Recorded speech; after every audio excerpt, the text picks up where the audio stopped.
नमस्कार. प्रतिविश्व एक श्रवणोत्सव या यूट्यूब चॅनलवर तुम्हा सर्वांचं मनापासून स्वागत. मी डॉक्टर प्रतिमा जगताप. मित्रमैत्रिणींनो, महाराष्ट्राचं लाडकं व्यक्तिमत्व पु ल देशपांडे यांचा स्मृतिदिन. त्यानिमित्तानं सुरुवातीलाच पुलंना विनम्र अभिवादन करूयात. पुलंची पुस्तकं वाचली नाहीत असा एकही मराठी माणूस नसेल असा माझा ठाम विश्वास आहे. हो मित्रमैत्रिणींनो, आपण सहज जरी विचारलं ना कोणाला की तुमचे आवडते लेखक कोण, अनेक लेखक असतात, पण पहिलं नाव ते अगदी सुरुवातीलाच सांगतात की पु ल देशपांडे. बघा, यावरूनच मी अंदाज केला आहे की पु ल देशपांडे वाचले नाहीत असा एकही मराठी माणूस या महाराष्ट्रात सापडणार नाही. आज पुलंची आठवण, पुलंचं कृतज्ञ स्मरण आपण करतोय. त्यानिमित्तानं त्यांच्या पुस्तकातला एक उतारा मला खूप आवडलेला, तो तुम्हाला मी वाचून दाखवणार आहे. आणि हो, की हा उतारा कोणत्या पुस्तकातला आहे आणि त्या पुस्तकाचं नाव तुम्ही कमेंट बॉक्समध्ये नक्की लिहा. तुम्ही म्हणाल, अहो पुलं म्हणजे खूप हसायचं, छान छान विनोदी वाक्य ऐकायची, शब्दकोट्या ऐकायच्या, आणि तुम्ही हा प्रश्न कसला आम्हाला घालताय, कोडं कसलं घालताय? तर हे कोडं नाही हो, जस्ट एक गंमत. तेव्हा तुम्हाला जर आठवलंच की अमुक एका पुस्तकातला हा उतारा तुम्ही वाचताय, तर तुम्ही कमेंट बॉक्समध्ये त्या पुस्तकाचं नाव नक्की लिहा. उतारा वाचते हां. अशाच एका इसमाला चांगली नोकरी मिळाली. तडकाफडकी बिचाऱ्याचं लग्नही झालं. शीताचा आणि सुताचा प्रश्न सुटला आणि छताचा प्रश्न उभा राहिला. कारण तत्पूर्वी तो ज्या मालकाकडं राहत असे त्याला लग्न केल्यास ताबडतोब जागा सोडीन असं त्यानं लिहून दिलं होतं. खुद्द घरमालकाचं लग्न एका संपादिकेशी झालेलं असल्यामुळे बायकोच्या हातचा स्वयंपाक आणि तिच्याच हातचे लेख या दुहेरी भडीमारानं तो आधीच जेरीला आला होता.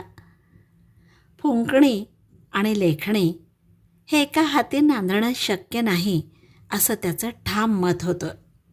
त्यामुळं कोणाचं लग्न म्हटलं की त्याला भयंकर संताप येत असे. दारात कोणी तुळशीचं लग्न लावलेलं सुद्धा त्याला खपत नसे. अशा परिस्थितीत त्याच्याच घरात राहून आमच्या मित्रानं लग्न केलं. पहाटे 2ला वरात निघाली. घरमालकांनी बेकायदा मिरवणुकीसारखी वरात आपल्या वाड्यासमोर अडवली. करारभंगामुळं मालक गृहस्थाश्रमी भाडेकरूला घरात घ्यायला तयार होईना. नाना तऱ्हेनं लोकांनी त्याची समजूत घालण्याचा प्रयत्न केला. त्याची 61 करण्याचा सुद्धा विचार जाहीर केला, पण म्हातारा ऐकेना. शेवटी बँडवाल्यांना आणखी 2 तासाचे पैसे देऊन सदाशिव पेठेतून शुक्रवार पेठ, गंजपेठ, पुन्हा उलट कसबा, नवा पूल करीत हिंडवीत आळंदीच्या पालखीसारखी पहाटे 5 वाजता संगमावर आणून वरात थांबवली. बिचाऱ्या बँडवाल्यांनी संडे के संडेपासून ते प्रभाते मनी राम चिंतित जावापर्यंत येतील तितकी गाणी वाजवली आणि त्या नवपरिणीत जोडप्याला संगमावर सोडून बाकीची वरात परतली. बाकी संसाराची सुरुवात संगमावर व्हावी हाही योगायोग काही कमी अपूर्व नव्हता. आमच्या मित्रानं आपल्या बायकोला तुझ्या माझ्या जीवनसरिता आयुष्याचा प्रवाह पहाटेचा शुक्र तऱ्हा तऱ्हा सांगून उजाडेपर्यंत वेळ काढला आणि तिथून दोघांची खरी वरात सुरू झाली.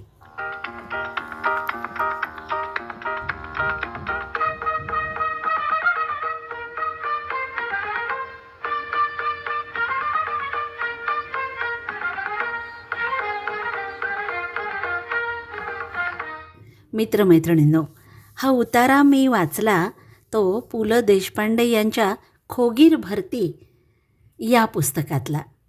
तुम्हाला अर्थात आवडला असेलच. कमेंट बॉक्समध्ये नक्की लिहा. पु ल देशपांडे यांचं खोगीर भरती हे पुस्तक वाचलं नसेल तर नक्की वाचा. खूप खूप निर्मळ निखळ आनंद तुम्ही घेऊ शकाल. खोगीर भरती या पुस्तकाचे प्रकाशक श्रीविद्या प्रकाशन, पुणे. त्यांचे मनापासून आभार.